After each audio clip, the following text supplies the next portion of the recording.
étalé aux yeux du monde que c'est un système qui a montré ses limites et c'est un système qui ne doit pas rester dans ce monde actuel qui est en train de bouger à grande vitesse.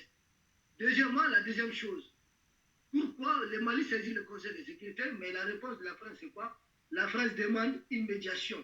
La France demande de négocier avec le Mali.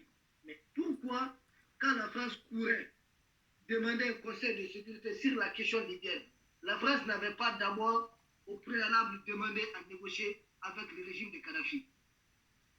Pourquoi, quand la France a obligé le Conseil de sécurité à se réunir sur la question ivoirienne, ces pays-là n'ont pas demandé d'abord de discuter avec le président Gbagbo? C'est pas comme ça, c'est pas la bonne manière.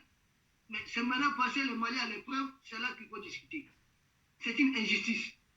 Et tout le monde voit.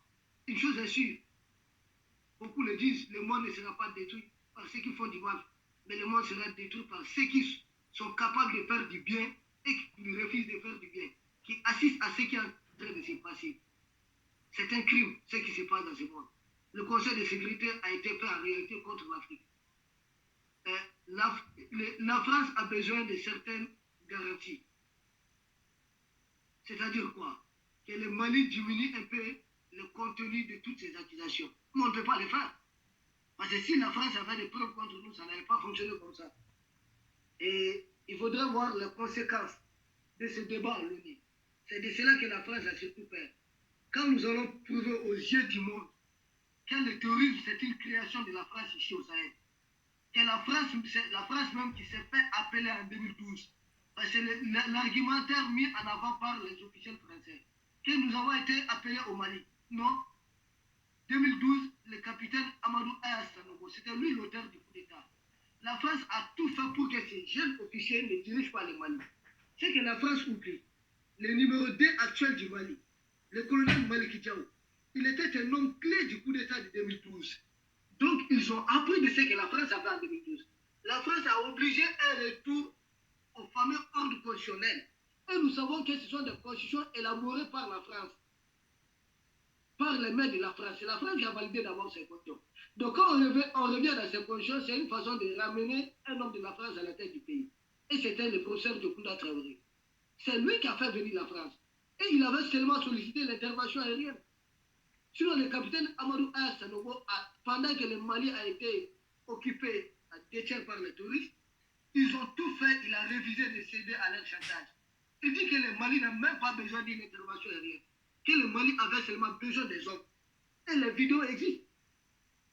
Maintenant, c'est la France qui s'est fait appeler et aujourd'hui, la France a fait signer tous ces accords et on se rend compte que plus la France est implantée, où le problème n'était finalement qu'au niveau de Kidal, où la France a refusé que l'armée malienne n'entre et la France a entraîné les milices de Kidal, les rebelles de la SEMA, où l'armée française patrouillait avec les rebelles, où l'armée française a saisi les armes du Mali. Lors de la bataille de janvier de 2014, à la suite de la visite du Premier ministre Moussa Mara, la France a saisi les armes du Mali et les a remises aux rebelles. Que c'est un gain qui revient aux rebelles. Et quand la France disait que les rebelles, leurs amis les rebelles ont marqué des points, la France a oublié tout ça. Donc le Mali a pris le temps de constituer un dossier solide que la France est en train d'armer des terroristes. Vous allez comprendre comment. Que les rebelles avec qui nous avons eu un accord, ces rebelles-là ne sortent jamais sur les mines.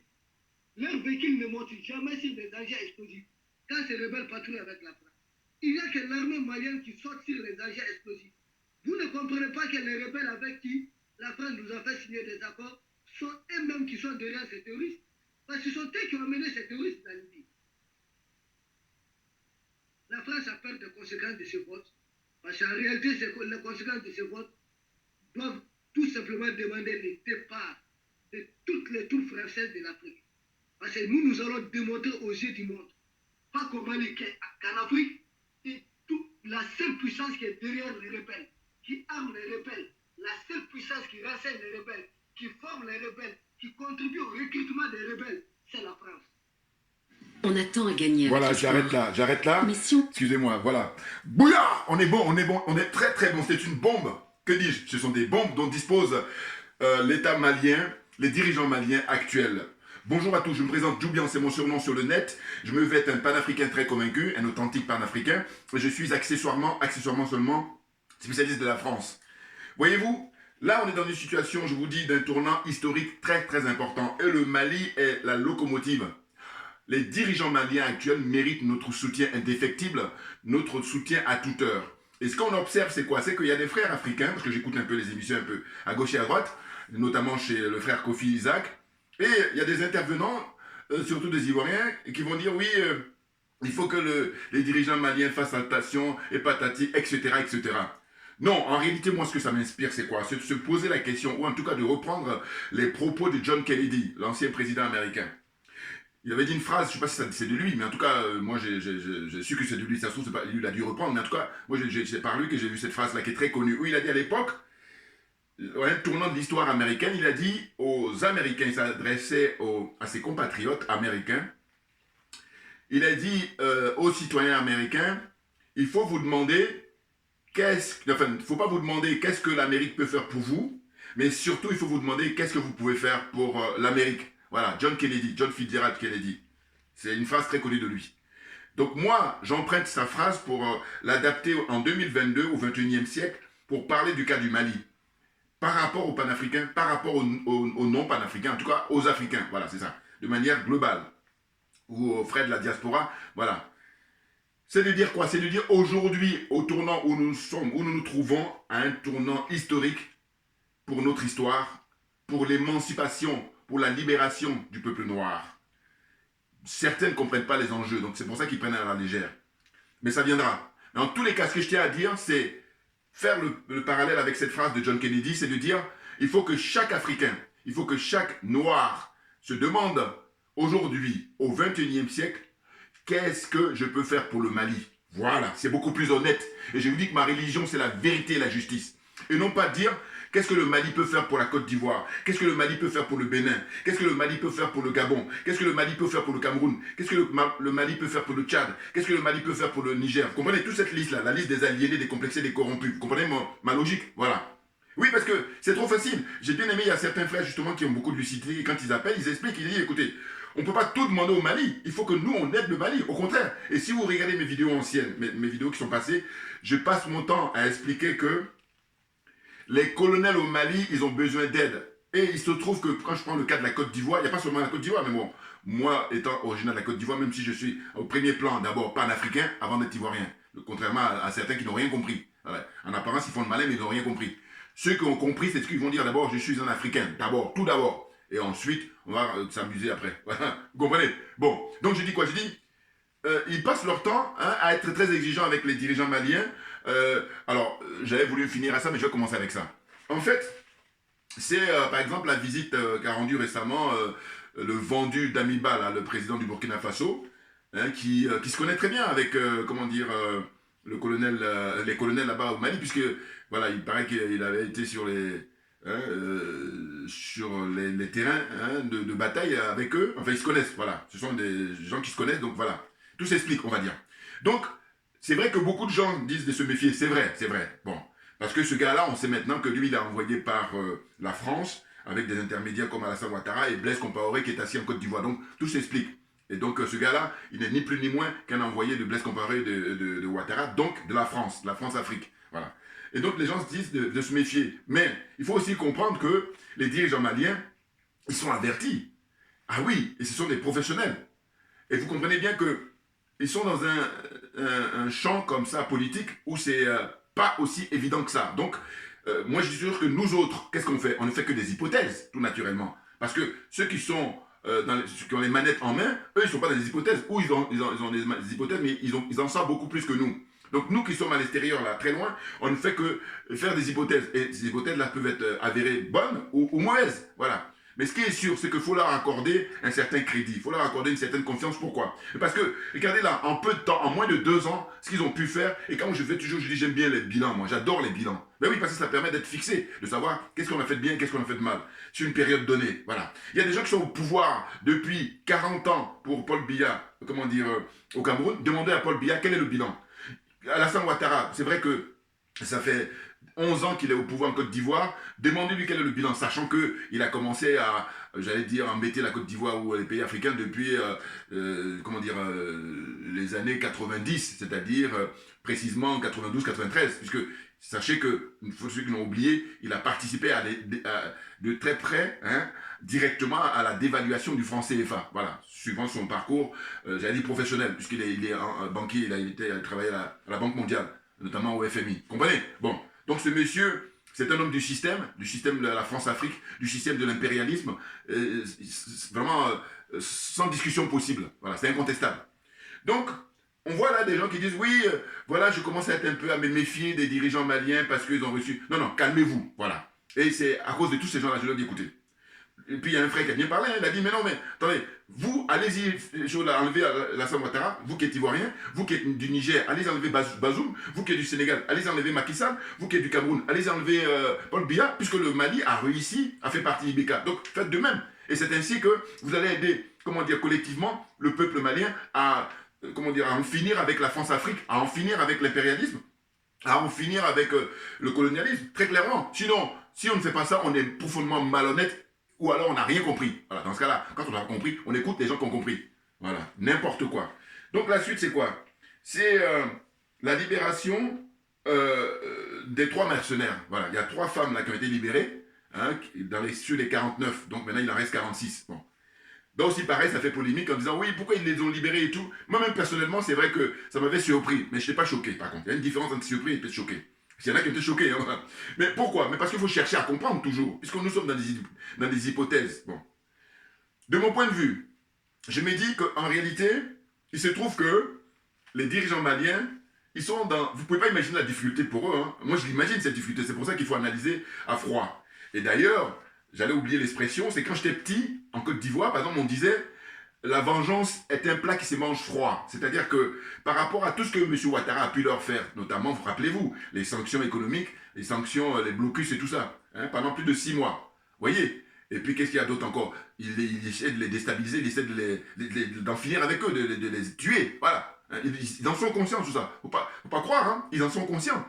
Maintenant, eux, moi, quand je les observe, leur façon de faire, je dis non. Aussi bien avec la France qu'avec M. Ouattara, ils sont dans une démarche de la vengeance qui se mange, c'est un plat qui se mange froid. Moi, quand j'étais petit, voilà, c'était connu, hein, ça. Alors, je suppose que, enfin, je pense que les gens connaissent, voilà, cette expression-là. Peut-être les plus jeunes ne connaissent pas, mais voilà, donc je dis ça. Vous voyez? Donc, ils sont dans cette démarche-là qui est très intéressante, parce qu'il faut essayer d'énumérer, depuis qu'ils sont au pouvoir, qu'est-ce qu'ils ont pu faire, hein? Les accords qu'ils ont signés avec les Russes, mais il ne suffit pas de signer, parce qu'il y en a plein qui signent là, mais après ils mettent dans le tiroir. Non, il faut l'appliquer, c'est encore mieux. Vous voyez? Signer, c'est bien, mais c'est mieux de les appliquer. Or, les dirigeants maliens appliquent. Regardez là, comment dire, ils sont efficaces à neutraliser là, un à un, tous les pseudo-djihadistes là. Vous voyez? Non, non, non, c'est des professionnels, c'est des gens sérieux. Et d'ailleurs, ce que j'ai appris, c'est que Damiba là, au Burkina Faso, eh ben, quand il est arrivé, paraît-il qu'il a augmenté le salaire de lui et tous les ministres. Ça, c'est un signe qui en dit long sur le fait que ce monsieur, il est un peu produit de la France-Afrique, parce que ce n'est pas le cas au Mali. Donc ça doit nous interpeller tous. Eh oui, moi en particulier en tout cas, parce que moi je suis dans une démarche de transparence absolue. Et puis je dis, tout le monde n'est pas fait pour travailler pour l'intérêt général. C'est naturel. C'est comme je vous dis, il y a des gens qui sont égoïstes, il y en a qui sont généreux. Voilà, c'est la nature qui impose ça. Maintenant, ce qui se passe, c'est quoi? C'est que je dis, si on est intelligent et si on se revendique d'être un être humain, il s'agit de diriger les gens suivant leur caractère, leur tempérament. Alors, on ne peut pas le faire à 100%, mais en tout cas, il faut tendre vers ça. Moi, je suis dans cette démarche-là. Et bien entendu, pourquoi? Parce que je dis, il est question de vérifier que les gens sont dans leur élément. Parce que dès lors que les gens sont dans leurs éléments, hein, c'est-à-dire le milieu dans lequel ils évoluent, professionnellement par exemple, eh bien, ils le font très bien. Vous voyez, c'est ça. Donc, au final, il faut en amont commencer par vérifier tout ça. Voilà. Et je vous dis, c'est pas difficile de le faire à 100%, mais au moins il faut y tendre. L'erreur, ce n'est pas y tendre. Alors, c'est parce que si on n'y tend pas, eh ben, ça part dans tous les sens. Quelqu'un qui est fait pour travailler dans le privé, on le met dans le public, et puis vice-versa, voilà. Vous comprenez? Parce que moi, c'est pas mon expérience, hein, je vous dis. J'ai vu qu'il y a beaucoup de gens, en les observant, moi je travaille dans le privé par exemple, mais il y a des gens, bon, il faut dire aussi que je suis en France, et donc par conséquent, ben, en France, je veux dire que le public, enfin le service public est tellement fort, hein, les pratiques, que ça déteint même dans le privé. À moi, ça m'impressionne. Vous comprenez?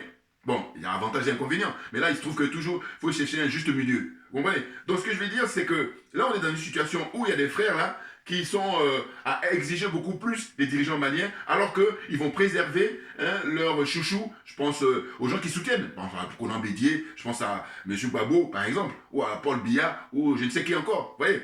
Non, non, non, je suis désolé. Moi, je l'ai déjà dit à plusieurs reprises, et je répète encore, j'ai dit que les colonels maliens peuvent en finir avec M. Ouattara. Ils ont prévu, hein. Faut pas imaginer, parce que c'est une question de vie ou de mort. M. Ouattara veut leur peau, donc eux, ils en sont conscients. Faut bien comprendre ça, hein. Et donc, par conséquent, tout ce qu'ils font là, à libérer les 3 dames là, hein, les 3 mercenaires, qui sont des femmes, hein, c'est tout un symbole, vous comprenez? Eh bien, M. Ouattara, eux, ils sont en train de vérifier, hein, comme ça, c'est une espèce d'essai, c'est un essai qu'ils font, voilà. Ils font un essai, mais pas en tant qu'amateurs, hein. Ah non, non, non, non, je vous dis, depuis 1 an et demi qu'ils sont au pouvoir, ils assurent, voilà, quand on demande leur bilan, hein, comparativement à ceux qui ont 10, 15, 20 ans, 30 ans, 40 ans, hein, 60 ans même de vie politique, que dalle, hein. Au contraire, ils ont ruiné leur pays, hein, à tout point de vue, hein, sur le plan politique, sur le plan économique, sur le plan sanitaire, hein, culturel, tout à volo. Voilà. Donc c'est zéro. Hein. Ils ont été négatifs pour l'histoire de leur propre pays. N'importe quoi. Voilà. Donc la suite, c'est quoi? C'est que Damiba, le mec, il est intéressé, ce qui n'est pas le cas des dirigeants maliens, les colonels maliens, ils sont désintéressés. C'est pour ça que la France, elle a des sueurs froides depuis qu'ils sont au pouvoir. Mais oui, parce qu'elle, elle a l'habitude de corrompre les Macky Sall, moralement et matériellement. Elle a l'habitude de corrompre les Alassane Ouattara, moralement et matériellement. Ainsi de suite, ainsi de suite. Vous voyez, tout ce beau monde-là, de la zone CFA, des aliénés, des complexés, des corrompus. Hein. J'allais dire les 13 autres.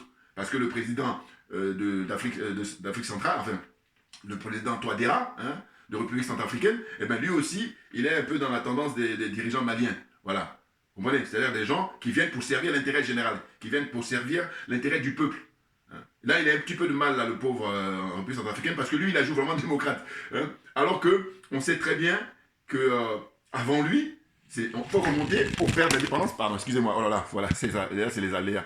Excusez-moi. Bon, heureusement que j'ai réussi à taper. Excusez-moi, c'est indépendant de ma volonté. Hein. C'est le truc qui a basculé là. Bon, donc voilà, ça fait partie du direct.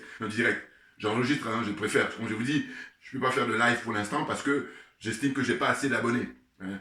Voilà. Quand j'aurai un. Bon, je vais vous fixer un truc sujet. Si je suis rendu par exemple à 50 000 abonnés, hein, pour moi, ça serait le minimum. Avec ça, c'est clair.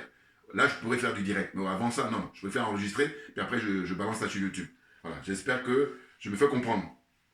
Donc là, il est évident que si jamais ça tombe, bon, on va commencer, mais je m'excuse pour ça, parce que c'est indépendant de ma volonté, vous comprenez bien.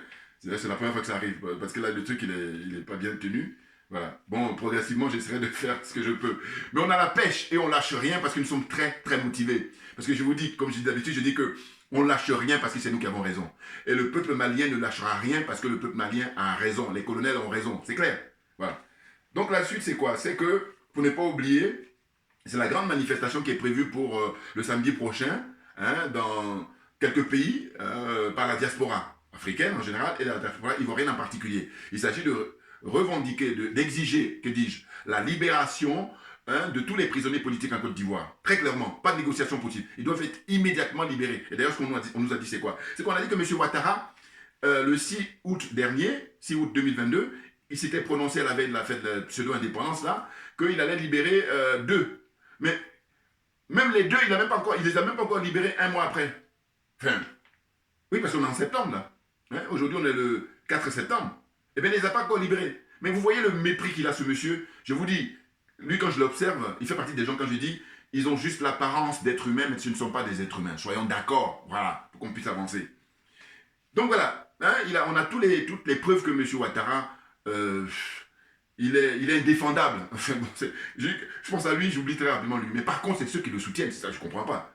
Et d'ailleurs, ce que je tiens à dire aux frères Isaac Kofi et puis à ses collaborateurs, là, c'est qu'on observe qu'il n'y a pas beaucoup de gens qui cotisent pour soutenir la cause de Mme Balé, entre autres, voilà. Cotiser un peu d'argent, c'est l'argent de nerf de la guerre. Mais moi, je dis ce qu'ils oublient, c'est que dans son public, quand il dit qu'il y a 4000 personnes, ça se trouve la moitié, c'est les gens de Ouattara. Enfin, je peux me tromper, mais moi, je vois ça comme ça. Hein, quand il a 2000, comme ça, il y a toujours... Moi, je n'exagère rien, je suis sûr qu'il y a au moins la moitié qui sont pro-Ouattara. Ils viennent à l'information, ils viennent chercher l'information. Et puis, ils viennent savoir où est-ce qu'ils en sont. Parce que là, on arrive à la fin du règne de M. Ouattara, et c'est simplement que M. Gbagbo et M. Henri Konan Bédié, ce sont eux qui mettent le frein. Inconsciemment. J'ai envie de dire même volontairement. Parce que, franchement, Dans mes autres vidéos que j'ai demandé, j'ai dit qu'ils fassent un effort pour aider les colonels au Mali, pour, comment dire, en finir avec Ouattara. Mais non, ils sont là, ils sont dans l'espoir. Donc j'ai dit, voilà, ils sont bloqués au XXe siècle alors que nous sommes au XXIe siècle. Donc ils sont dépassés par les événements. Avouez-le, reconnaissez-le. Bouya, on est bon. Donc voilà, donc il ne faut pas oublier le 10 septembre prochain, hein, le samedi 10, à Paris, ça va commencer à 13h, très exactement, je crois, à la place de Trocadéro, hein, pour le parvis des droits de l'homme. J'espère qu'ils ont eu de la place là-bas, parce que sinon, des fois, quand ils n'ont pas de place, ils se mettent à côté. Mais en tous les cas, au Trocadéro, on va dire en gros. Puis après, ils vont se diriger, le cortège va se diriger vers la direction de l'ambassade de Côte d'Ivoire, avenue, on appelle Raymond Poincaré. Voilà, c'est ça. Hein, métro Victor Hugo, voilà. Très exactement, pour ceux qui connaissent Paris. Vous voyez. Et puis aussi, je crois que ça va se passer aussi en Suisse. Voilà. Hein. En Suisse, je crois que c'est à Genève, parce que le frère Kofi lui-même d'être là-bas, je crois. Et aux États-Unis, voilà, la diaspora africaine, la diaspora ivoirienne en particulier qui vit aux États-Unis, eh ben, ils vont aussi se mobiliser dans différentes, comment dire, États là-bas, hein, ceux qui habitent aux États-Unis. Voilà. Donc, grande mobilisation qui démarre maintenant pour exiger la libération sans condition de tous les prisonniers politiques en Côte d'Ivoire, ou même dans tous les pays là, voilà, on va en profiter. Voilà, hein. Le Togo, là, quand ils jouent les médiateurs, il y a plein de gens là-bas qui sont dans les prisons togolaises, et ce sont des opposants politiques, hein, ils sont condamnés pour délit d'opinion. Donc je dis que la charité bien ordonnée commence à soi-même. Donc c'est dire que ces gens-là ne sont même pas crédibles. C'est la France simplement qui décide, un tel va aller en médiation, n'importe quoi. Des vendus, des corrompus, des nazes, des minables. Ah, je n'hésite pas, hein. Attendez, très franchement. Oui, parce que vous voyez les conséquences que ça donne. Hein. On voit là, hier j'ai regardé par exemple sur une chaîne française, là, franco, vous voulez la reconnaître, franco-allemande, où on voit en fait des frères et sœurs, surtout des jeunes sœurs là, qui mendient, hein, c'était au Maroc, elles étaient en train de mendier, alors qu'elles sont originaires du Nigeria. Je regardais ça et je me disais, mais tu vois, ça c'est ça qui me fend le cœur, et quand je fais ces vidéos là, c'est le minimum, une thérapie absolue. Pourquoi? Mais parce que je dis, mais écoutez, on sait très bien que c'est l'absence de démocratie, parce que la démocratie c'est la transparence, et peu que par conséquent, on est là pour partager les richesses qui appartiennent à tout le monde. Or, ce qui se passe c'est quoi? C'est que l'absence de démocratie fait que le Nigeria, pourtant, qui est beaucoup plus riche et de très loin par rapport au Maroc, hein, eh bien, c'est le contraire. Alors, on dira, oui, mais ils sont nombreux. Non, mais attendez, je suis désolé, c'est même pas question de nombre. Hein. Là, c'est une question qu'il y a une minorité qui s'accapare toutes les richesses, c'est pour ça qu'on en est là. Rien d'autre. Ah ben oui. Non, parce que c'est de mentir, c'est de la démagogie, c'est de l'escroquerie morale que de dire qu'ils sont nombreux. Parce que je ne nie pas qu'ils soient nombreux, parce que c'est le pays le plus peuplé d'Afrique. Mais en réalité, ils sont riches. Parce que ça aurait été le pays le plus peuplé et le plus pauvre, je comprendrais. Mais ce n'est pas le cas. Donc, quand on fait les classements, hein, ces dernières 10 années, 15 années, ces dernières décennies, on constate que le Nigeria est numéro 1 hein, sur le plan économique. Après vient l'Afrique du Sud. Hein, ainsi de suite, il y a l'Égypte, l'Algérie et tout ça qui viennent après. Mais la première place est détenue par le Nigeria depuis des décennies. Auparavant, c'était l'Afrique du Sud. Mais c'est fini maintenant. Hein. Le Nigeria a pris la tête. Donc, numéro 1 au point de vue économique, et puis numéro 1 sur le plan démographique. Mais c'est très intéressant, mais bien entendu, parce qu'il faut des consommateurs, et ils en ont là. Simplement, c'est l'absence de démocratie, c'est l'absence de transparence, hein, parce que tout ce beau monde-là, malheureusement, les dirigeants du Nigeria sont si corrompus que ceux de la zone CFA, là. Tout le problème, c'est que quand je vois les images, je n'ai même pas envie de regarder longtemps, parce que j'ai tellement eu l'habitude de regarder ça par le passé, que c'est fini maintenant, j'ai plus envie de perdre mon temps là. Ça me fend le cœur, parce que je me dis, mais c'est incroyable, hein. Ils mendient dans les rues là-bas parce qu'ils sont en fait en transit pour venir en Europe. Mais non, mais voilà. Donc le combat que nous menons justement pour déconstruire toute cette escroquerie-là qui a assez duré, eh ben, c'est pour en arriver à ce que toutes les richesses africaines puissent bénéficier hein, au peuple africain en priorité. Et comme j'ai dit parce que nous devons avoir la part du lion hein, et puis donner des miettes aux autres. Or, la situation dans laquelle on se trouve depuis maintenant des siècles, eh ben, c'est le contraire qui se produit. C'est-à-dire que nous, alors que ça nous appartient les richesses, on n'a que les miettes et les autres, ils ont les pactoles. Vous comprenez? Et donc ceux qui soutiennent les dirigeants dictateurs, là, je ne comprends pas. Et je dis, ils ne peuvent pas ramener dans une discussion, dans un débat, ils ne peuvent pas. Ah oui, parce que moi, chacun son tour. Amène tes arguments, après j'amène mes arguments. Et puis là, on va laisser les autres apprécier. N'importe quoi. Ah, c'est fatigant. Enfin bon, bref. Donc voilà, libération sans condition de tous les prisonniers politiques, y compris hein, la vaillante patriote et panafricaine Poucheri Balé. Voilà. Une pensée pour cette grande dame hein, qui, j'espère, il ne va pas être empoisonné. J'espère. Ah oui. Parce que M. Ouattara, il a l'habitude, lui et son épouse. Voilà. Les gens qui ont l'apparence d'êtres humains, mais ce ne sont pas des êtres humains. Soyons d'accord. Donc voilà. Maintenant, ce qui s'est passé, c'est que je rends hommage là au frère Issa Diawara. Il est surnommé le général. Je ne sais pas pourquoi, mais en tout cas, il le mérite. Parce qu'il est très compétent pour expliquer les choses. Un vrai patriote. Hein. Là, lui, c'est un authentique patriote. Un vrai panafricain également. Un authentique panafricain. Vous voyez? Donc là, comme il est invité très souvent sur la chaîne Afrique Média, hein, et bien quand il intervient, il fait mouche. Et puis il dit les choses, hein, tac, tac, tac, tac, c'est clair. Il y a vraiment rien à dire. Moi, c'est R-A-S. Et je dis, il y a lui et puis la sœur, la jeune femme, Amina Traoré, voilà, hein, la lionne du Mali indomptable, voilà. Très clairement, eh bien, il y a ces deux-là. Bon, il y a les autres aussi, hein, mais très souvent, comme ils parlent en bambara, donc je ne comprends pas, ou je comprends un petit peu le bambara. Je comprends un petit peu, mais en tous les cas, je ne suis pas en train de remettre ça en cause. Au contraire, j'encourage, parce que je dis ça, c'est beaucoup plus authentique. Voilà, là, c'est même les basiques, quand on dit on se veut indépendant, ou on réclame son indépendance et sa souveraineté. Ça commence déjà par utiliser sa propre langue. Et c'est pour ça que je félicite tous les pays comme ça, où on parle facilement. Je pense au Wolof au Sénégal, je pense au bambara, comment dire... au Mali, hein, bon, il n'y a pas que au Mali, on parle. En tout cas, j'aime beaucoup quand je regarde comme ça à la télévision, à la radio, et puis les gens ils parlent comme ça prioritairement. Contrairement à la Côte d'Ivoire, où là on joue plus royaliste que le roi. C'est-à-dire que les gros mots là, pour embrouiller tout le monde, parce qu'ils sont corrompus pour la plupart. Je parle des gens qui apparaissent à la télévision là, les gens de la marmaille, les gens qui vont au restaurant. C'est de ceux-là dont je parle. Je ne parle pas évidemment de tous les Ivoiriens tout naturellement. Mais il se trouve que il y a des discussions très intéressantes à avoir, et je dis que moi je maintiens que, au point de vue panafricanisme, où là, ce que vivent la plupart des Ivoiriens, il y en a qui le savent, ou en tout cas qui vivent dans une situation de conscience ou inconsciemment, l'héritage de Houphouët-Boigny. Houphouët-Boigny n'a jamais été panafricain.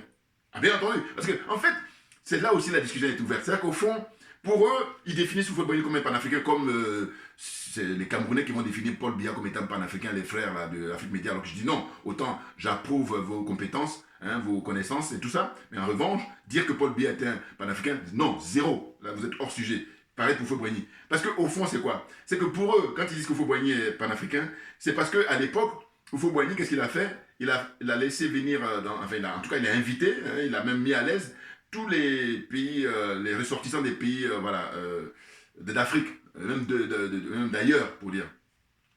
Mais moi, pourquoi je dis que je refuse de dire qu'Houphouët-Boigny était panafricain, c'est que je dis, la démarche d'Houphouët-Boigny, elle a été contraire à nos pères, les authentiques panafricains. Ah ben bien entendu, parce qu'eux, ils ont demandé que tous les pays africains se mettent ensemble pour créer hein, cette dynamique-là, hein, panafricaine, cette force tout naturelle.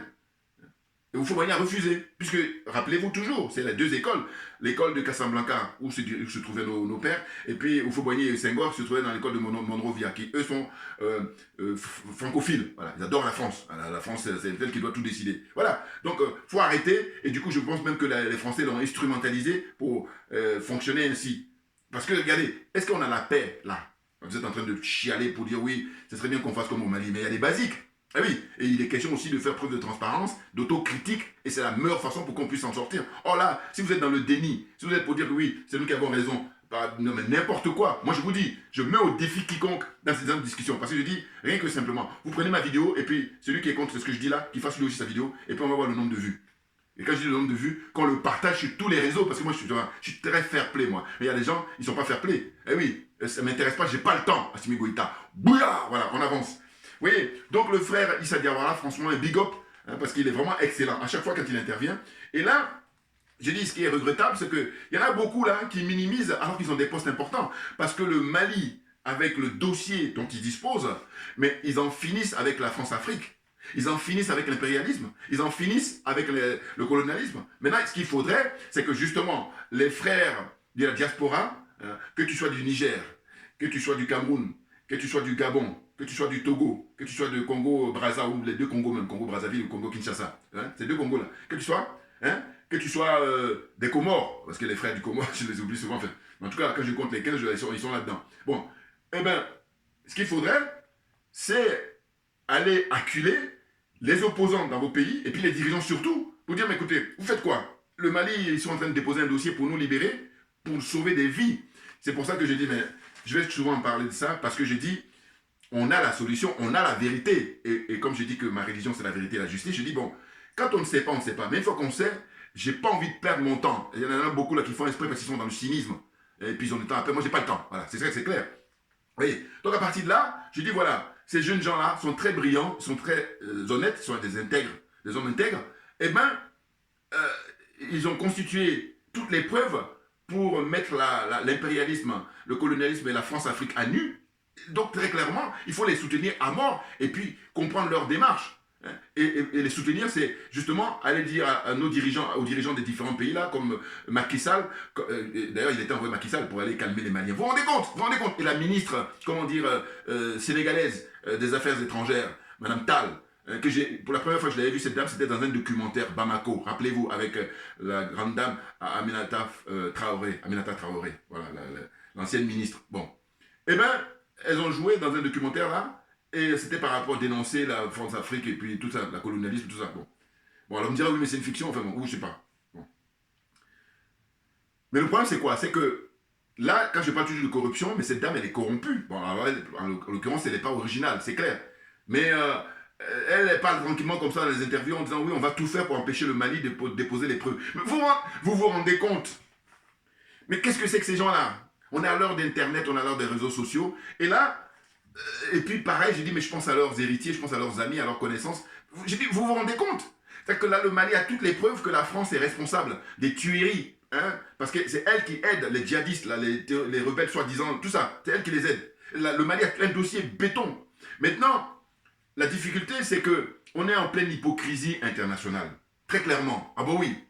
Ah bah oui, oui, oui. Mais bien entendu. Mais le problème, c'est que déjà, nous, Africains, c'est nous qui sommes là pour faire le sale boulot. Là, en l'occurrence, Madame Tall avec Monsieur Macky Sall, hein, qui sont envoyés par la France pour aller décourager le Mali de présenter ses preuves. Mais vous vous rendez compte? Mais s'il n'y a pas mort d'homme, ce que je dis souvent, parce que moi je me veux être un être humain, ce qui n'est pas le cas de beaucoup de gens. Mais j'ai dit, mais s'il n'y a pas mort d'homme, on peut négocier. Mais dès lors qu'il y a un mort d'homme, une seule personne, c'est suffisant pour arrêter tout. Or, faites le bilan et dites-nous, hein, le peuple malien, le fort tribut qui paye pour les vies humaines, c'est-à-dire que les innocents comme ça qui sont tués froidement pour des raisons mercantiles. Non mais, expliquez-moi. Depuis 2011-2012, le nombre de Maliens tués, sans raison. Alors évidemment, les Occidentaux, les Français en particulier, ont leur raison, mais là j'oppose la vérité et le mensonge. Voilà. J'en reviens toujours à ceux qui viennent m'embrouiller. Vous ne pouvez pas m'embrouiller. Je suis vraiment un adepte de la vérité, moi. Ah ben oui, c'est pour ça que je dis que, en fait, là, les histoires de dossiers dont dispose le Mali pour déposer devant le Conseil de sécurité. Mais en réalité, la France, si elle n'a rien à se reprocher, ben, elle laisse le Mali donc soumettre ça sur la table, sur le bureau du Conseil de sécurité. Et puis après, quand on sait qu'elle, juridiquement, elle dispose du droit de veto, mais après, elle pourra en disposer comme elle veut. Alors que là, non. Elle sait très bien que le Mali, avec l'aide, avec le concours de la Russie, mais a pu constituer un dossier mais vraiment sérieux et très lourd. C'est pour ça que je parle de bombes. Ah ben oui.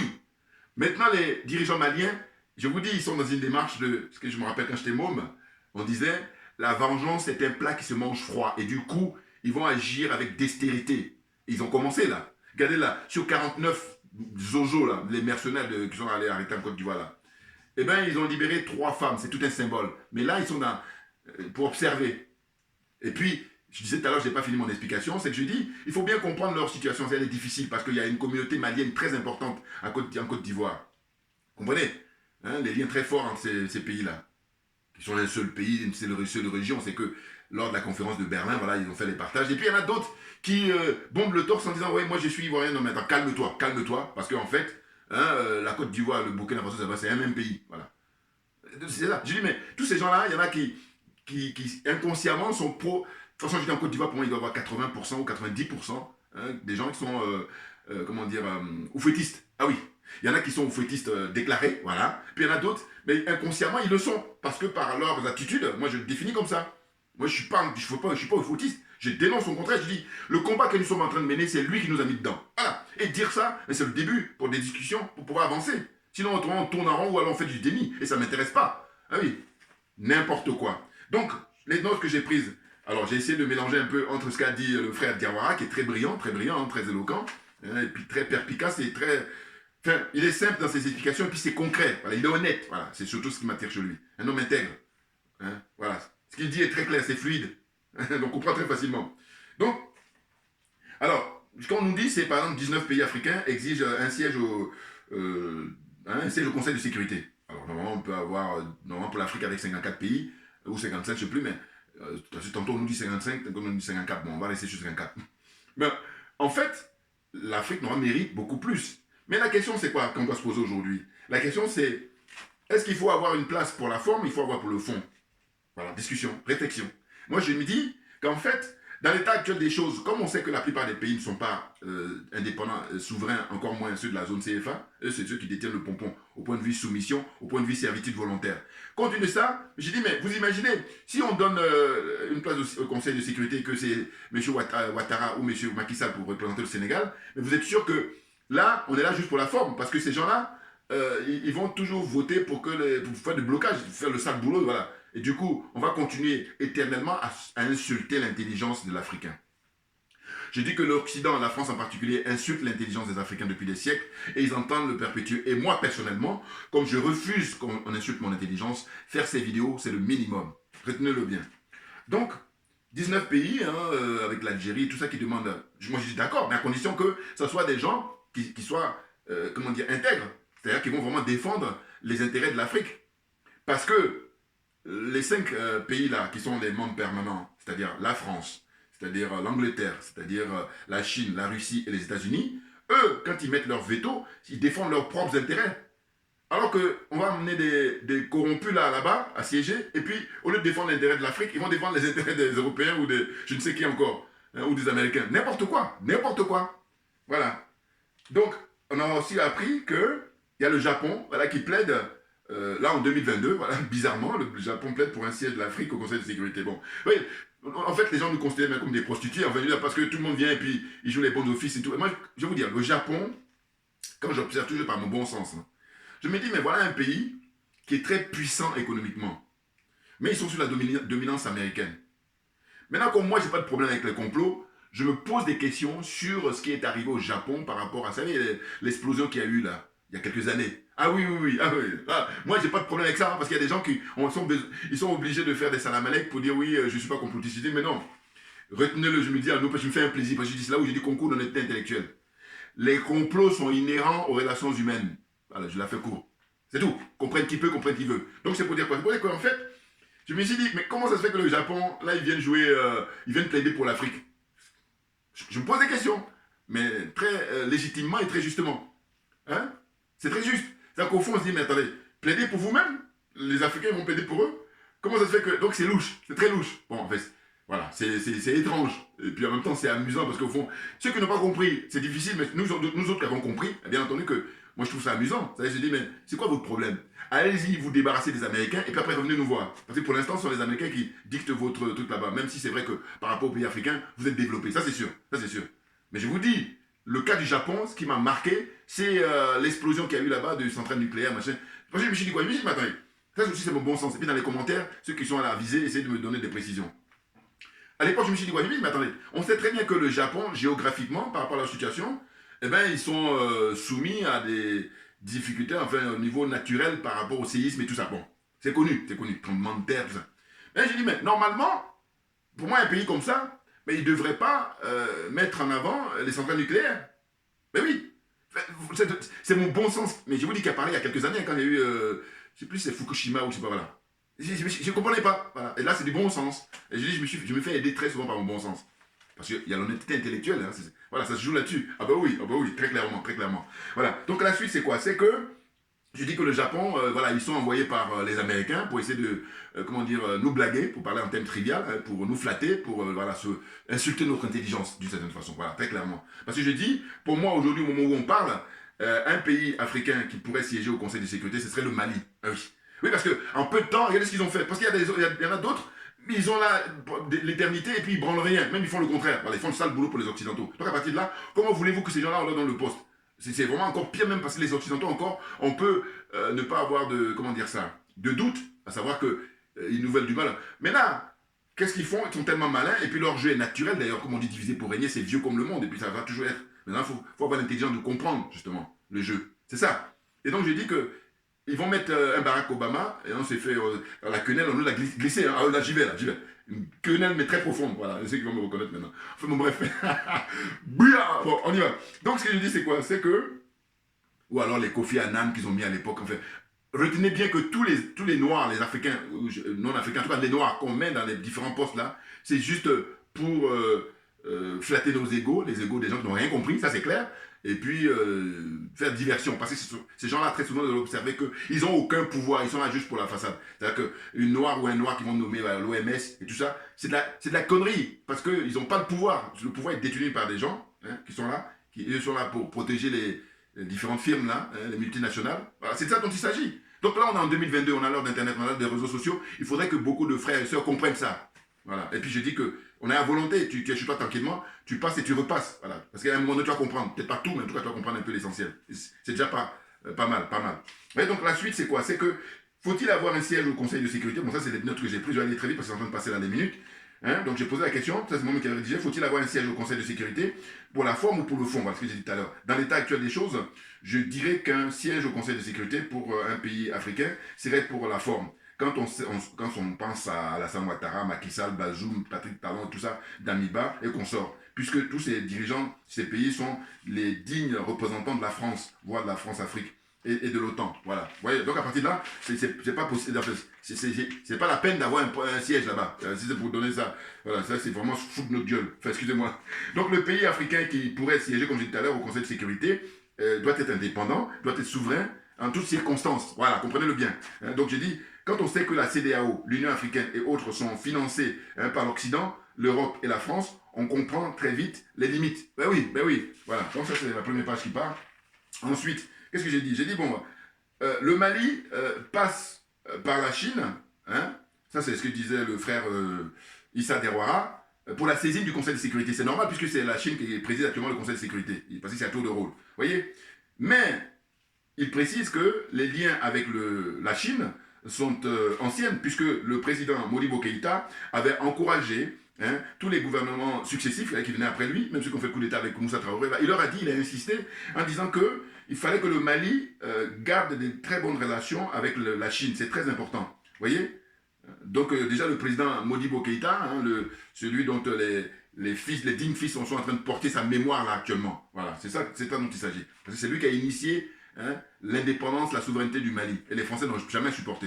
Maintenant, là, ils ont affaire à ses petits-enfants. C'est là où c'est très intéressant. Ah ben oui, très clairement. Ah oui, on est là, on lâche rien. On est très motivés. Ah oui, vous allez bien comprendre.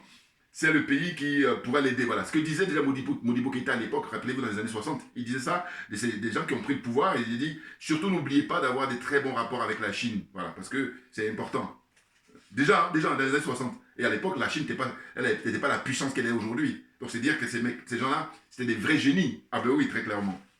Donc, c'est un aveu d'impuissance du Conseil de sécurité, c'est ce que dit le frère Issa Diawara, dès lors qu'il faille passer par les pays tiers pour le saisir. Voilà. Une espèce de parrain comme ça. C'est de l'escroquerie. De toute façon, tout a été mis de manière à ce que c'est une mafia. Oui, parce que je dis, quand on fait le bilan de l'ONU, qu'est-ce que ça donne depuis sa création, après la Seconde Guerre? C'est ça. Eh oui, il faut faire son bilan. Et puis des gens très qualifiés, faites-le sérieusement. Et puis maintenant, produisez-nous les rapports. Et sans même être un spécialiste, on voit les dégâts. C'est vraiment caractérisé. Hiroshima, les Nagasaki. Qu'est-ce qu'il y a encore? Ensuite, là, les renversements des Saddam Hussein, le renversement du colonel Kadhafi, comment on appelle ça, le renversement du président Laurent Gbagbo. La liste est longue, vous comprenez? Donc l'ONU, là, c'est n'importe quoi. Enfin bon, c'est incroyable. Donc, c'est donc un aveu, voilà, comme il dit, d'impuissance, le fait de procéder ainsi. Voilà. Donc c'est les limites, on voit les limites de l'ONU là avec le Conseil de sécurité. L'Afrique a été oubliée, car les autres continents ont été bien représentés. Oui, parce que vous prenez, il y a deux pays pour l'Europe, l'Angleterre et la France. Et puis maintenant, la France, c'est usurpé, parce que la place de l'Afrique, c'est la France qui la prend. Donc maintenant, il est question pour le 21e siècle de dégager la France le plus vite possible. Mais oui, parce que jusqu'à présent, c'est elle qui prend la place de l'Afrique et qui parle au nom de l'Afrique en humiliant l'Afrique en permanence. Bon, là aussi, j'ai dit tout le monde rentre en psychiatrie, parce que j'ai dit quelqu'un, grâce à qui tu as ton opulence, grâce à qui tu as ton bien-être, mais tu lui es redevable, ne serait-ce qu'au minimum le respect. Oh, il n'y a même pas tout ça. Donc c'est pour ça que je dis, allez, tout le monde en psychiatrie, les malades. Enfin bon, bref, l'Afrique a été oubliée, voilà, c'est ce qui signale le frère Diawara. L'Afrique ne dispose d'aucun moyen d'y être, voilà. Et il y a 3 pays qui ont des sièges mains qui s'alignent sur les positions occidentales telles qui sont triées sur le volet, voilà, c'est ce que je disais tout à l'heure. L'Afrique doit se battre pour mettre fin à ce système de sorte tous les pays du monde puissent avoir les mêmes droits, à savoir saisir directement le Conseil de sécurité, sans avoir un parrainage préalable. Bref, c'est l'escroquerie même de premier abord. Ce système est dépassé. La France demande une médiation suite à la volonté du Mali de saisir le Conseil de sécurité. Voilà. Et donc, ce qu'il a fait, il a énuméré, il a dit, mais aujourd'hui, la France demande une médiation. Pourquoi? Parce que le dossier du Mali est très très lourd. Le dossier du Mali fait tomber la présence même des militaires français en Afrique. C'est clair. Et moi qui milite depuis des années sur le fait que je dis, écoutez, si ça dépendait que de moi, la priorité, c'est d'abord les bases militaires. Et ensuite, on attaque le CFA. Vous voyez, si ça dépendait que de moi. En tout cas, je ne suis pas le seul. En tout cas, nous qui pensons comme ça, parce que c'est du bon sens. Voilà. La preuve en est, c'est apporté par les dirigeants maliens. Là, notre souhait. Ben oui, très concrètement, ils ont fini par faire partie de l'armée française, parce que c'est beaucoup plus facile, contrairement à ce qu'on peut imaginer. Faire partie de l'armée française. Voilà. Parce que ce sont eux là qui sont là pour faire peur à tout le monde, aussi bien aux dirigeants qu'à la population. Et du coup, ils protègent comme ça ce piège à ciel ouvert des richesses africaines depuis toujours, j'allais dire. Voilà. Vous comprenez? Donc, il dit pourquoi dans le cas de la Libye, la France n'a pas jugé utile de faire la médiation avant de renverser le colonel Kadhafi. Pourquoi dans le cas de la Syrie, le cas de la Côte d'Ivoire, pour le président Gbagbo, pour imposer Ouattara, pourquoi ils n'ont pas parlé de médiation? Ils sont intervenus là-bas au Conseil de sécurité, ils ont pris les résolutions et ils sont allés. C'est la mafia, très clairement. Ah ben oui, oui. Donc, le monde sera détruit pas par ceux qui font le mal. Voilà, ça c'est ce qu'il disait le frère Diawara. Non, le monde sera détruit par ceux qui refusent de prendre leurs responsabilités. Bon, j'essaie de résumer à ma manière. Mais quand il a dit ça, j'ai pensé tout de suite à la fameuse phrase du frère disparu, le célèbre journaliste Norbert Zongo. Qu'est-ce qu'il disait-il? Je rappelle toujours parce que j'aime beaucoup cette phrase. Norbert Zongo, à l'époque, disait que la pire des choses, ce n'est pas, comment on appelle ça, le fait que les gens mauvais agissent. Voilà. C'est pas le mal qui est produit par les gens mauvais. Voilà, la pire des choses, je résume un peu. Mais il dit la pire des choses, ben, c'est le silence des gens bien. Voilà. Cette fois-ci, j'arrive pas à tout dire. Dans les vidéos passées, je le disais bien, mais là, bon, vous voyez, je suis un peu troublé là. Voilà. Norbert Zongo, il disait, la pire des choses, c'est le silence des gens bien. Voilà. C'est ça la pire des choses. C'est pas que les gens mauvais agissent comme ils font ce qu'ils ont à faire. Voilà. C'est ça. Bon, concrètement, vous voyez l'agissement de M. Ouattara. Eh bien, en Côte d'Ivoire, ceux qui sont des gens bien, quand ils ne réagissent pas, ben c'est ça, c'est pire que M. Ouattara dans ses délires, ou M. Bazoum dans ses délires, ou M. Macky Sall dans ses délires. Vous comprenez? C'est ça. C'est ça, voilà, j'ai retrouvé la phrase, donc j'ai noté, excusez-moi. Donc il disait, Norbert Zongo, il dit, à savoir, la pire des choses, ce n'est pas la méchanceté des gens mauvais, mais le silence des gens bien. Voilà, c'était ça sa phrase. Donc ça rejoint un peu ce que disait le frère Issa Diawara.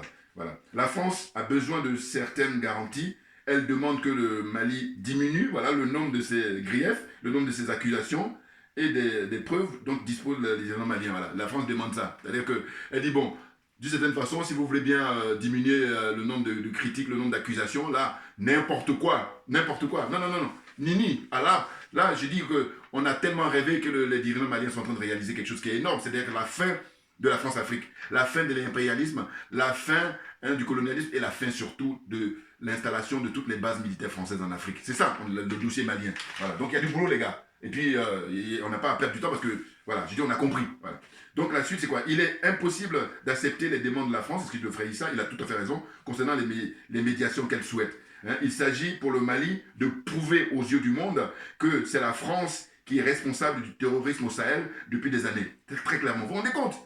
Les accusations sont très graves. Ce qu'il dit après, il va y avoir des réparations. Et oui, parce que la France signe des accords militaires et rien n'est appliqué. Je dis même avant d'arriver sur le cas du Mali, il faut regarder déjà, faire le bilan sur les accords militaires qui existent entre la France et puis ces colonies, même pas des anciennes, ces colonies. Eh bien, à aucun moment, rien n'est appliqué. Moi, je demande à ce que quelqu'un m'envoie un commentaire pour me dire, voilà, à tel moment, la France a respecté les accords militaires qu'elle a signés à ces pays-là. N'importe quoi. Enfin, bon, bref.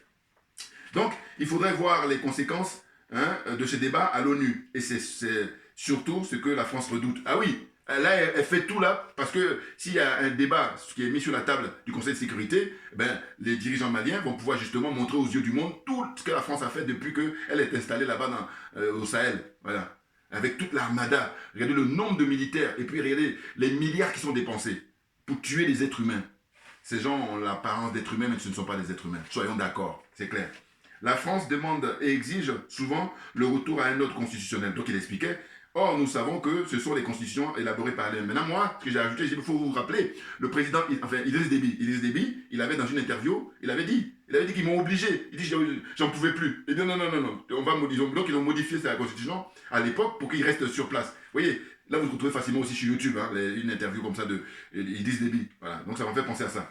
Hein, donc il dit que la France, elle profite pour placer des dirigeants qui exécutent ses ordres pour assurer et défendre ses intérêts. Tout naturellement. Voilà, encore, sa réaction est naturelle. Voilà. Maintenant, ce qui est pire, c'est le fait que justement, on a des gens qui peuvent nous sortir de là très vite et puis qui restent dans l'espèce de immobilisme, dans l'espèce de statu quo, parce qu'ils y trouvent leur compte tout naturellement. Ah oui, mais c'est des miettes qu'ils ont. C'est ça qui est condamnable. N'importe quoi. Vous voyez, vous comparez ce qui touche ces gens-là avec ce que les multinationales engrangent dans les différents pays, sans payer les impôts, sans payer les taxes et tout ça. N'importe quoi, non mais c'est grave. Le Mali a pris le temps de constituer un dossier très solide. C'est une bombe, c'est moi qui mets ça maintenant, que la France, voilà, elle arme les terroristes. C'est une bombe. Là, on a la preuve, là, on ne peut pas se gêner. Voilà. Et très étrangement, ce sont les engins de l'armée malienne qui sautent sur les mines. Jamais les engins des terroristes ne sautent sur les mines. Vous voyez, il y a plein d'exemples pour ça qu'ils ont. Là, il a essayé d'énumérer un peu le frère Issa Diawara dans son discours là tout à l'heure. Vous aurez le lien, je vous l'envoie. Hein, ou alors tapez sur Afrique Média, hein, ligne rouge, je crois. Hein, et vous mettez Issa Diawara, voilà. Et c'est un truc qui est sorti il y a 3-4 jours, cette interview-là. La France a peur des conséquences de ce vote car il s'agira d'exiger le départ de toutes les troupes françaises en Afrique et pas seulement au Mali. C'est ça le fond de la discussion. Vous vous rendez compte? Eh oui. Hein? Départ de toutes les bases militaires. C'est la priorité absolue. Quand je pense que le frère, comment il s'appelle, Isaac Kofi, là, qui disait oui, d'abord dans notre démarche, on va essayer de demander le départ de M. Ouattara et ensuite on verra pour, les bases militaires. Mais non, c'est l'erreur. Au contraire, il faut exiger en premier la fermeture des bases militaires françaises. Vous allez voir que M. Ouattara, il va partir avec naturellement. Eh oui, ils comprennent pas. Bon, on ne peut pas tout savoir, mais je dis, au moins reconnaissez-le. Et puis faites preuve de transparence, faites preuve surtout de fair play. Ils ne sont pas toujours fair play. C'est ça qui me dérange. Voilà. Donc la suite, c'est quoi? C'est que la seule puissance qui informe, qui renseigne les rebelles, c'est la France, et contribue au recrutement des rebelles. C'est la France. Le Mali a toutes les preuves. Vous vous rendez compte? C'est énorme, je vous dis. Énorme. Et là, on va en parler en permanence parce que, attendez, c'est pas possible. On tue des gens comme ça. Au nom de quoi? Rien ne justifie qu'on enlève la vie à des êtres humains. Rien. Rien ne justifie. Rien. Vos considérations inhumaines, oui, c'est sûr. À fréquenter des obscurantisme, des obédiences, c'est incroyable. Ces gens ont l'apparence d'êtres humains, mais ce ne sont pas des êtres humains. Il faut bien retenir ça. Parce que je dis là, quand je le dis maintenant, avec mes arguments, c'est suffisant de preuves là. Voilà. Donc ceux qui ne veulent pas, c'est leur problème. Le Sénégal est choisi par la France pour la médiation. Voilà. Donc Macky Sall, c'est le coursier. Non mais franchement, des nazes. À qui profitent les crimes de la France? Voilà, faut se poser la question. Si les autres pays africains ne veulent pas aider le Mali, ça c'est ce que dit le frère Diawara, eh bien qu'ils s'écartent du chemin du Mali, notamment le Sénégal. Mais très clairement, bien entendu. Hein, si tu veux aider le Mali, c'est très bien, tu es bienvenu. Mais si tu ne peux pas l'aider, bouge-toi. Hein, comme dirait le frère à l'époque, bouge de là, MC Solar. Bouge de là, allez, bougez-vous. Laissez-nous, on va s'occuper du dossier. Le Mali a tout en main pour en finir avec toutes les manipulations de la France pour piller pour piller les richesses africaines. Hein. Donc il dit, le frère Issa Diawara, que la lutte ne fait que commencer. Il est excellent, moi j'adore. Vous voyez, donc les choses sont claires. Et en fait, je vais terminer, parce que j'ai tout plein de notes là, parce que c'est tellement, je trouvais vraiment excellent. Hein. La France doit être confrontée face à ses propres turpitudes. Il faut démontrer au Conseil de sécurité, et que n'est pas fait pour les pays africains, voilà ce qu'il disait. Le Mali veut entraîner la France sur le ring des institutions internationales, et en particulier à l'ONU, et éventuellement les juridictions internationales, pas ailleurs. Pour l'instant, vous voyez la stratégie qu'ils ont? La vengeance est un plat qui se mange froid. Et je crois que les dirigeants maliens, ils en font leur... voilà, c'est leur... stratégie là. Voilà. Il ne faut pas ramener le débat à un débat purement médiatique, car ce serait uniquement les médias africains et surtout panafricains qui vont s'en emparer ou en parler. Et c'est ainsi que la France trouvera toujours les moyens de pouvoir faire diversion. Voilà. Ça, on le fera à la fin. J'aime beaucoup ce qu'il a donné comme argument. Il dit oui, les preuves vont les sortir vraiment au tout dernier moment, quand ils auront épuisé tous les recours devant d'abord l'ONU, là, hein, et puis après, les institutions comme tous les droits de l'homme, des conneries, là, enfin bon, ils vont le faire quand même, voilà. Mais parce qu'ils sont élégants, ils sont très bien élevés, et puis ils sont instruits, ils sont intègres, voilà, ils ont la totale, là, voilà. Quand je compare évidemment avec les autres dirigeants, donc c'est le jour et la nuit. Donc c'est un débat entre la vérité et le mensonge, voilà. Il me rejoint là quand il a dit ça, voilà, qui se ressemble, ça, voilà, ça semble. On est sur la même longueur d'onde, c'est pour ça que je lui rends hommage en permanence, le frère, le général Issa Diawara, il est excellent. Il s'agit de démonter, de déconstruire tout le mensonge de l'Occident et de la France en particulier. C'est clair, hein. Et les exemples sont multiples. hein, légion à travers l'histoire. Vous voyez, la mise en place de l'esclavage des Africains, sa justification, voilà, ils ont tous de mensonges. Hein, la mise en place du colonialisme et sa justification, du mensonge. Hein, le néocolonialisme et sa justification, du mensonge. Aujourd'hui, le pseudo-djihadisme et sa justification et sa raison d'être et de perdurer. Voilà. C'est-à-dire qu'ils ont justifié tout, c'est évidemment du mensonge. Donc c'est tout ça que le Mali maintenant, ils ont comme preuve. Et puis là, ils ont une bombe dans les mains et puis ils sont tranquilles. Ah bah oui, ah bah oui. Vous voyez, il s'agit de démonter, de détruire tout ce mensonge. Hein, le non-respect des accords de défense signés par la France, ça je les ai dit, avec tous les pays africains, y compris le Mali. Voilà. C'est le passé colonial de la France qui la rattrape. Mais bien entendu, et oui, parce que je dis que eux, jamais ils veulent s'excuser. Oh, je dis que quelqu'un qui te cause un dégât, enfin qui te cause un préjudice, ou qui t'a fait mal, ben, s'il est honnête, naturellement il s'excuse. Mais quand il s'excuse de manière honnête, ça veut dire qu'il ne va pas recommencer. Mais dès lors qu'il refuse de s'excuser, ça veut dire que... Et la France est dans cette situation-là, c'est que le fait qu'elle refuse en me disant toujours pas de repentance, mais parce qu'ils n'ont pas envie, la conflictuelle est très bonne. Comprenne qui veut, comprenne qui peut. Voilà. Il est question de démasquer la France et de dénoncer les pratiques de la France au Conseil de sécurité de l'ONU. Et le dernier recours sera de montrer toutes les preuves dont dispose le Mali aux yeux du monde. Voilà. Ça va être la dernière recours. Maintenant, là, on va pouvoir balancer sur les chaînes, toutes les chaînes. Voilà. Merci à vous tous pour votre attention. On lâche rien parce que c'est nous qui avons raison. Et les dirigeants maliens, ils méritent notre soutien, je vous dis, indéfectible, à toute heure, à tout instant. Parce qu'ils assurent, voilà, ils sont à la hauteur, ils maîtrisent tous les dossiers. Merci bien et à très bientôt.